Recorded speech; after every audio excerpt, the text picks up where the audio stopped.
Welcome to Bit by Bitcoin. It's your host, Dylan Loomis. So, most of you probably don't actually own your crypto, and yes, that is a problem because it's probably not as safe as you think it is. I'm not going to get technical in this video and I'm going to keep it as brief as possible, but by the end of the video, you'll understand that there are actually levels to cryptocurrency ownership and you need to find out where you are on the scale. And I promise this video is not to scare you or to do anything like that. It's just to help everybody understand how this crypto space actually works and to make sure that if you're investing your hard-earned money into the space, you know how to do it safely and securely, and of course, profitably. To use an analogy everybody should understand, we'll refer to an airline and the seating, and yes, this is from our good friend Andreas. So the first level would be buying a ticket for a standby travel. You don't yet have a seat on the plane, but you have the option to have a seat. So this is when you buy your crypto from PayPal, Robinhood, or when you own an investment like Grayscale and they're almost like a mutual fund of crypto, like GBTC. So in this case, you literally are only getting access to the price exposure of your crypto. So what that means is you don't yet actually own that crypto. You just have access to the price fluctuations of it. You may have heard the phrase, not your keys, not your crypto. So if you don't have the private keys to your public key address, then you really do not own it. It's actually being owned in custody form by that company. So PayPal owns it, Robinhood owns it.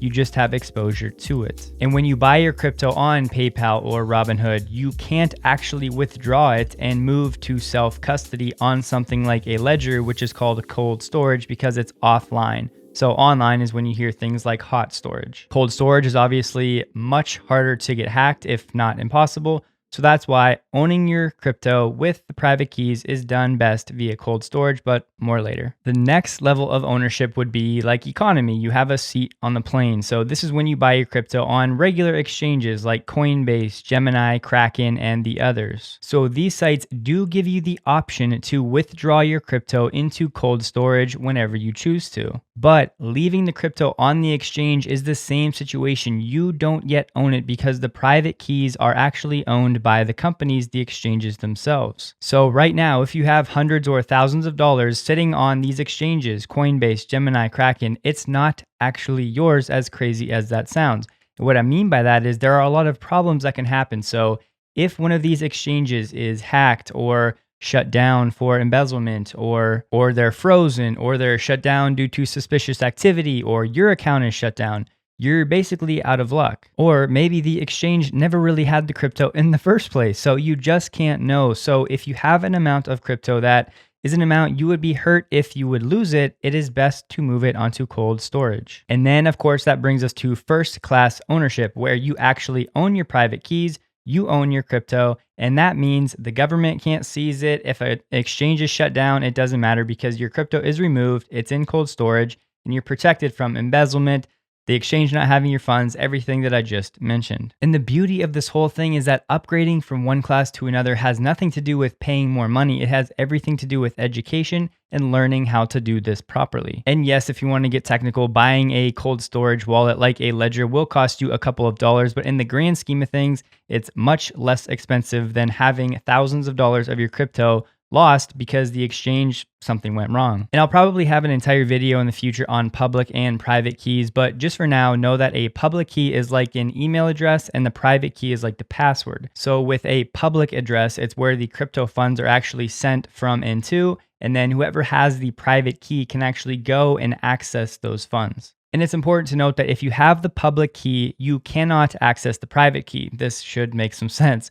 But the opposite is not true. So if you have the private key, you can indeed recover the public key address if you were to need to do so. And guys, look, the sad truth of this whole situation is crypto ownership is one of the most overlooked things, but it's one of the most crucial because even exchanges like Coinbase, people are losing their crypto due to scammers and other things. I linked an article below from a Reddit user who had a terrible experience. Basically, he lost thousands of dollars because his cell phone company actually gave away some information that they shouldn't have.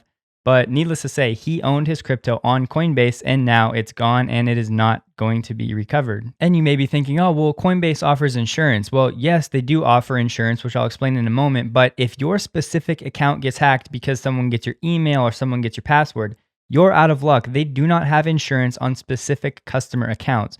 That insurance is only on the main Coinbase storage. So if that gets hacked, then yes, they may pay you out, but if your own account gets hacked, you're screwed. And Coinbase says it very plainly on their site. This insurance policy does not cover losses from your specific Coinbase account. And to go one step further, so Coinbase actually holds 98% of customers' deposits in cold storage, which is offline and supposed to be the most secure. They only keep about the other 2% online in hot storage wallets.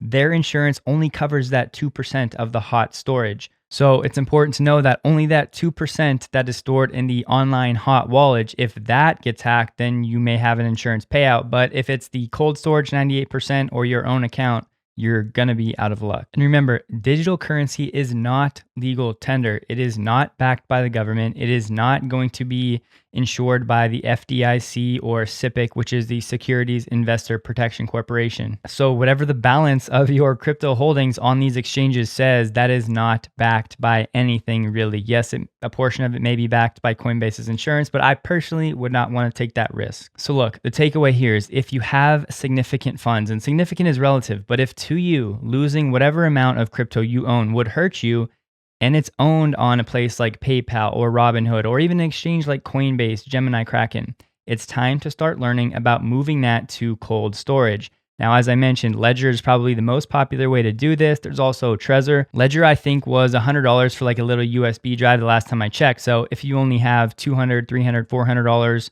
something like that on an exchange, do you want to cut into your profits? You can wait. Now, I personally keep a couple $100 of crypto on an exchange just to, do whatever I want to do with it.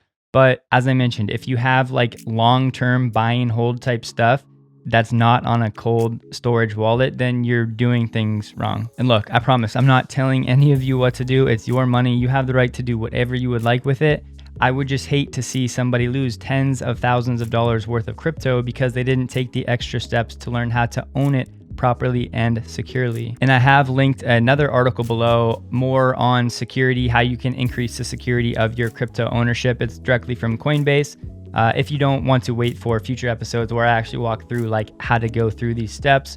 And there are, of course, other videos out there. So, I'm not the only resource in the space. And so you may be sitting there wondering, well, what are the chances my account actually gets hacked? Coinbase and these other exchanges have really good security. And that's true, they do. But if there's any chance of losing a significant amount of money, I personally would want to take steps to eliminate that risk if you can. So if you have specific questions, drop them below. And for my future episodes, if you want to let me know where you actually hold your crypto, then I can make these videos more specific relative to you guys. I definitely want to cater to my current subscriber base. So let me know. And then, like I said, specific questions, I'll do my best to get back to you. And there's a lot more on this in the future. I just wanted to get out a quick video to remind you that, hey, if you own your crypto in one of the first few ways, just having a ticket economy, you really don't actually own your crypto. So hopefully this was helpful on some level. Please like the video if you did. Consider subscribing for more Bitcoin content, and I look forward to seeing you guys in the next video. Have a great day. The whole port safely. We will use on a plate. And then, of course, that publicly from a here's that further tens of 20,000